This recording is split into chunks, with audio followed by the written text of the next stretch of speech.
Inilatag ng Department of Economy, Planning and Development o DepDev ang mga programa sa ilalim ng Uplift Framework para matulungan ang mga negosyo at manggagawa sa bansa.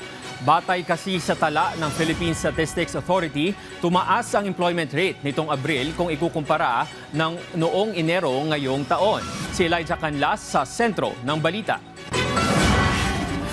Umakyat sa 48.89 milyon na Pilipino ang may trabaho sa buong bansa nitong Abril ng kasalukuyang taon ayon sa Philippine Statistics Authority o PSA. Samantala, nananatiling pinakamalaking pinagkukunan ng trabaho sa Pilipinas ang services sector na nagtala ng 62.3% ng kabuuang mga manggagawa.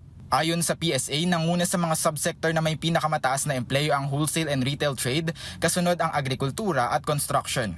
Kaugnay nito, ipinaliwanag ng Department of Economy, Planning and Development o DepDev na malaking hamon sa ekonomiya ang krisis sa Middle East, El Nino at ang katatapos lang na 7.8 magnitude na lindol sa Mindanao. Nagpahayag ng positibong pananaw si DepDev Secretary Arsenio Balisacan ukol sa ipinakitang lakas at katatagan ng mga lokal na negosyo at manggagawa. Aniya, refleksyon ang pinakahuling datos ng kakayahan ng mga negosyo at manggagawa na bumangon mula sa anumang pagsubok sa ekonomiya. Patuloy rin ang pagpapatupad ng kagawaran ng mga pantulong na programa sa ilalim ng Unified Package for Livelihoods, Industry, Food and Transport o Uplift Program para sa mga manggagawa. Ayon kay Balisacan, ang mga programang ito ay patunay ng kanilang commitment para sa isang matatag na labor market laban sa anumang pagsubok sa hinaharap. Maglulunsad din aniya ang gobyerno ng mga programa sa apprenticeship at integration ng job formalization pathways sa mga temporary employment program tulad ng TUPAD.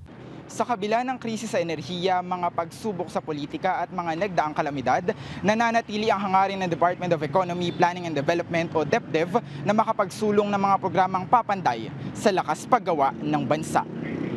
Elijah Canlas para sa Bayan.